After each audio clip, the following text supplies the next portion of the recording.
इस तरह के शब्दों का, इस तरह की बातों का इस्तेमाल होगा तो बिल्कुल इसमें कोई दो राय की बात नहीं है कि पार्टी अपने लेवल पे कार्रवाई करेगी। और साथ में जो आपने कहा कि हो सकता है कि आने वाले चुनावों में या आने वाले समय में जो वर्गीय हैं क्या कुछ चीज़ों को लेकर फ्रस्ट्रेट हैं, क्या कुछ चीज़ों को लेकर कहीं ना कहीं परेशान है, क्योंकि आप ये भी मानकर चलिए कि उनके जैसा अनुभवी आदमी या व्यक्ति कहीं ना कहीं मुख्यमंत्री के रेस में नजर आता है, मुख्यमंत्री की दौड़ में नजर आना चाहिए था। लेकिन उनकी जिस तरह की बदजुबानी रही है, जिस तरह का उनके बयान रहे हैं और जिस तरह के उनके कह सकते हैं कि जो हरकतें रही हैं, कभी वीडियो कट करने की धमकी देना, तो कभी घंटे शब्द का प्रयोग करना, तो कभी औकात में रहने की चेतावनी देना, ये किसी आम आदमी के शब्द नहीं है, बल्कि ये मध्य प्रदेश में मंत्री कैलाश विजयवर्गीय का कहना है। अक्सर विवादों में घिरे रहते हैं, सिर्फ और सिर्फ अपने बयानों के चलते। और आलम अब ये हो चुका है कि अब अपनी ही सरकार को घेरने के लिए आतुर हो चुके हैं कैलाश विजयवर्गीय। और कैलाश विजयवर्गीय को दिल्ली तलब किया गया। केंद्रीय गृह मंत्री अमित शाह ने मुलाकात की, सीधे तौर पर कहा जाए तो फटकार लगाई। और फटकार के बाद क्या कैलाश विजयवर्गीय सुधर जाएंगे या मध्य प्रदेश में अपनी ही सरकार को फंसाते हुए नजर आएंगे, या फिर बगावत करने का मूड बना चुके हैं? क्या कुछ इरादा कैलाश विजयवर्गीय का नजर आता है? इससे जुड़े हुए कई सवाल यहाँ पर खड़े हो जाते हैं। तमाम सवालों के जवाब लेंगे। हमारे साथ हमारे वरिष्ठ सहयोगी अमन सर जुड़ चुके हैं। सर, यहाँ कैलाश विजयवर्गीय की बात करें तो हाल ही में हमने इंदौर के भागीरथपुरा में जो दूषित पानी का मामला देखा था, जब यहाँ पर पत्रकार उनसे सवाल करते हैं तो कई ऐसे आपत्तिजनक शब्दों का इस्तेमाल वो करते हुए नजर आते हैं, हंसते हुए नजर आते हैं और ये तक कहते हैं कि कोई समस्या है ही नहीं। इसके बाद देखा जाता है कि हमने ये भी देखा था कि प्रेस कॉन्फ्रेंस चल रही होती है, कुछ ऐसे शब्दों का इस्तेमाल करते हैं, वीडियो कट करने की धमकी देते हैं। और अब तो विधानसभा के अंदर नेता प्रतिपक्ष उमंग सिंघार को औकात में रहने की धमकी देते हैं, चेतावनी देते हैं, सदन में बहसबाजी देखी जाती है। और इस बीच में कैलाश विजयवर्गीय का ये कह देना कि आप अपनी औकात में रहिए, मामला पुराना है, लेकिन अचानक से दिल्ली तलब कर लेना, क्या लगता है कि बीजेपी कैलाश विजयवर्गीय से नाराज है? देखिए, मुझे याद आता है कि नरोत्तम मिश्रा जो गृह मंत्री भी थे मध्य प्रदेश के, वो फिल्मों को लेकर जो चाहे किसी एक्टर विशेष की फिल्में थी उसको लेकर बड़ी टिप्पणी करते हुए नजर आ रहे थे। उस वक्त पीएम मोदी ने कहा था कि हमारे एक मंत्री साहब हैं, उन्हें फिल्मों पर टिप्पणी करने का बड़ा शौक है। यानी कि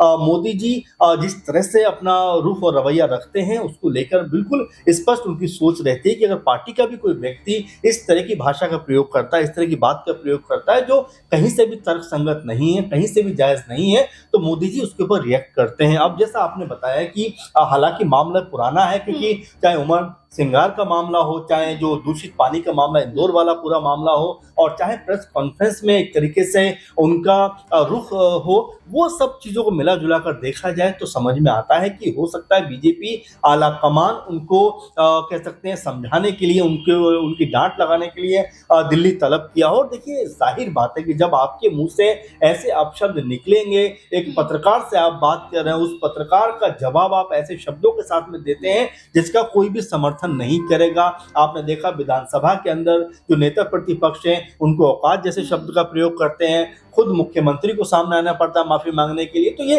तमाम ऐसी बातें हैं जो ये बताती है कि देखिए, ऐसे शब्दों का अगर आप प्रयोग करेंगे तो इससे आपकी पार्टी की और आपकी शान नहीं बढ़ेगी, बल्कि कहीं ना कहीं लोगों की नजर में आपको लेकर एक गलत धारणा बनती हुई दिखाई पड़ेगी। ये कहा गया, पत्रकार द्वारा सवाल पूछा गया कि आपने सदन में माफी नहीं मांगी और आपके बिहाफ पर मुख्यमंत्री मोहन ने माफी यहाँ पर मांगी, तो यहाँ वो ये कहते हुए नजर आते हैं कि सामान्य सी बात है। और इस बीच में इतना ही नहीं बल्कि अपनी ही सरकार पर भी उंगली उठाते हैं, जहां भोपाल के एक मास्टर प्लान को लेकर ये कहा जाता है कि 1.5 साल से लंबित पड़ा और ये फाइलें मुख्यमंत्री के पास मौजूद है, कोई काम ही नहीं हुआ है। तो सदन के अंदर अपनी ही सरकार की पोल खोलना, जाहिर बात है कि अपनी सरकार की पोल खोलने की, जहां से वो विधायक हैं, इंदौर सबसे साफ सुथरा शहर माना जाता है पूरे देश के अंदर, वहां पर जिस तरह से दूषित पानी की को लेकर पूरा मामला सामने आया, दर्जनों वहां पर मौत हो जाती है, अपनी जवाबदेही तय करने के बजाय मुख्यमंत्री तमाम जो डिपार्टमेंट है उनकी जवाबदेही तय करने के निकल जाते हैं। तो बिल्कुल ये स्पष्ट हो जाता है कि कहीं ना कहीं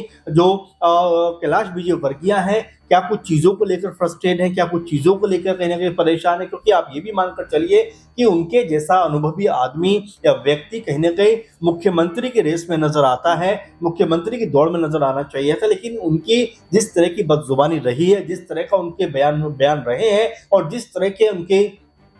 कह सकते हैं कि जो हरकतें रही हैं, उसकी वजह से उनको प्रमोशन मिला ही नहीं, या ये भी कहा जाए कि प्रमोशन उनका रोक दिया गया, क्योंकि एक अनुभवी लीडर है, लेकिन उसके बावजूद भी जिस पद पर, जिस कद का हिसाब उनके साथ में होना चाहिए था, वो दिखाई नहीं पड़ता। अब जब दिल्ली बुलाया गया है, तो हो सकता है आला कमान उनको समझाता हुआ, उनको ये बताता हुआ नजर आए कि भाई देखिए, आपका एक एक शब्द जो होता है वो न सिर्फ आपके लिए बल्कि पार्टी के लिए कहीं ना कहीं खामियाजा पार्टी को उसका भुगतना पड़ सकता है। इसलिए आप जो भी बोलिए वो कम से कम ऐसा बोलिए जो पार्टी की छवि को नुकसान ना करे, क्योंकि इसी तरह का मामला उस समय भी सामने आया था जब उनके बेटे ने एक अधिकारी के ऊपर बेल्ट से हमला कर दिया था। तो ये तमाम ऐसी बातें हैं जो लगातार कैलाश विजयवर्गीय के खिलाफ जाती हुई दिखाई पड़ती है। अब ऐसे में क्या बीजेपी आलाकमान कोई एक्शन भी ले सकता है? क्या बीजेपी आलाकमान उनके खिलाफ कोई कह सकते हैं कार्रवाई भी कर सकता है? तो ये अच्छा तमाम सर, जी हमने ये नोटिस किया है और एक बड़ा सवाल भी यही बनता है कि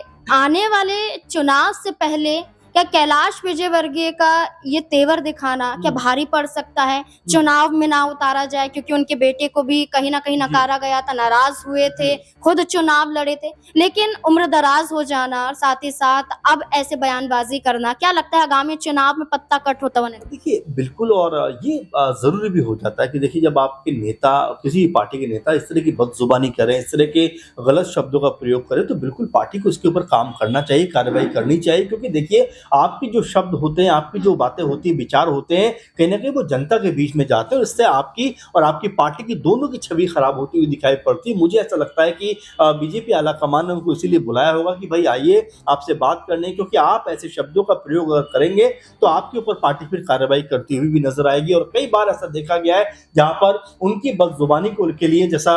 विधानसभा का मामला भी है, खुद मुख्यमंत्री को सामने आना पड़ता है। तो ये कोई छोटा मोटा मामला नहीं, और यहाँ पर हो सकता है कि जो पार्टी है बीजेपी, दुनिया की सबसे बड़ी पार्टी कही जाती है, अगर उसमें इस तरह के शब्दों का, इस तरह की बातों का इस्तेमाल होगा, तो बिल्कुल इसमें कोई दोहराई की बात नहीं है कि पार्टी अपने लेवल पे कार्रवाई करेगी। और साथ में जो आपने कहा कि हो सकता है कि आने वाले चुनावों में या आने वाले समय में उनका जो पत्ता है वो भी कटता हुआ दिखाई पड़े, क्योंकि देखिए, किसी एक के सहारे पार्टी नहीं चलती। पार्टी के लिए एक बड़े लार्ज स्केल पर जो लोग होते हैं, जो नेता होते हैं, कार्यकर्ता होते हैं, वो मिलजुल कर काम करते हैं। लेकिन एक भी व्यक्ति अगर कोई गलत शब्द का प्रयोग करेगा, कोई गलत कह सकते हैं बातों को सामने रखेगा, तो उसका असर जो होता है समूची पार्टी पर पड़ता हुआ दिखाई पड़ता है। हो सकता है आने वाले दिनों में, आने वाले समय में उनके ऊपर कोई कार्रवाई होती हुई भी दिखाई पड़े, और साथ में उनका जो पत्ता है वो कटता हुआ भी पार्टी से, और एक तरीके से कहें कि चुनाव में लड़ने का जो प्रोसेस दिखाई पड़ता है उससे भी उनका नाम हटता हुआ दिखाई पड़ रहा है। बिल्कुल, जब हरियाणा से अनिल विज